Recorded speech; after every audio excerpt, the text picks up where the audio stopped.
মানুষের দীর্ঘ নিঃশ্বাসে ইউনূস হয়তো পালিয়ে যেতে পারে ক্ষমতার জোরে, কিন্তু মানুষের দীর্ঘ নিঃশ্বাসে সে কোনো অবস্থাতেই সুস্থ থাকতে পারবে না।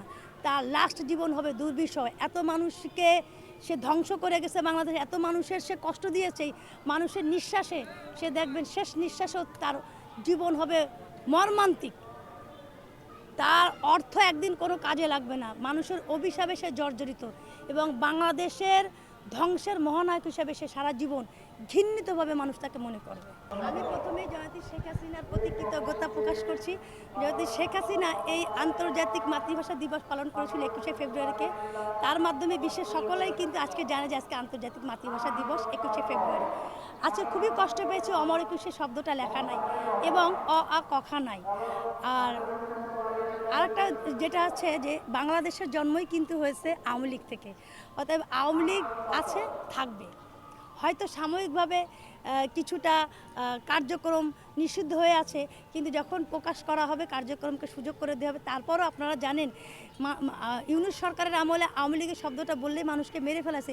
প্রাণের ভয়ের উপেক্ষা করে আওয়ামী লীগের কর্মীরা কিন্তু এখনও জয় বাংলা জয় বঙ্গবন্ধু বলছে এবং যারা মুক্তিযুদ্ধের পক্ষে আছে তারা অবশ্যই জয় বাংলা জয় বঙ্গবন্ধু বলবে। বাংলাদেশের 40% 50% জনগণই আওয়ামী লীগ এবং 80% 90% জনগণই মুক্তিযুদ্ধের পক্ষে।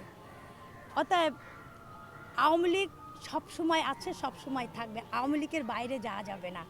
হয়তো ভিতরে ভিতরে আওয়ামী লীগ আছে, প্রকাশ করতেছে, তারপরও আপনারা দেখেছেন বিভিন্ন আওয়ামী লীগের অফিস খোলা হয়েছে, বিভিন্ন বারে আওয়ামী লীগের আইনজীবীরা জয়ী লাভ করেছেন, কারণ তাদের কার্যকলাপ সবসময় বাংলাদেশকে উন্নয়ন করা এবং জনগণ মুক্তিযুদ্ধের পক্ষে, সার্বভৌমত্বের পক্ষে, নিরাপত্তার পক্ষে আওয়ামী লীগ বেশ।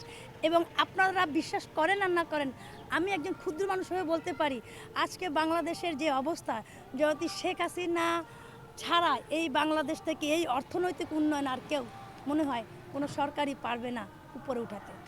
মানুষের হাহাকার, মানুষের কাছে টাকা নেই।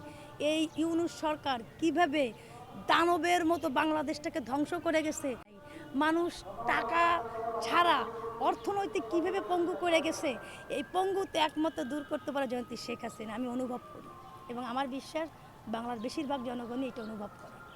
আজকে আমি হয়তো বলছি সামনে নেত্রী অবশ্যই আসবেন, এটা আমার বিশ্বাস। কবে আসবেন সেটা জানি না, তবে বাংলার মানুষের জন্য তার প্রাণ কাঁদে।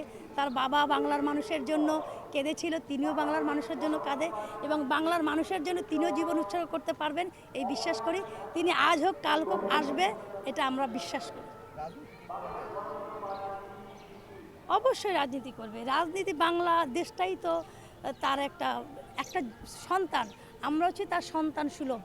সন্তানের প্রতি মার হাহাকার সবসময় থাকে এবং আমার বিশ্বাস মার এই হাহাকারে সন্তানের যে কান্না, এই কান্নায় মার বুক ফেটে যাচ্ছে।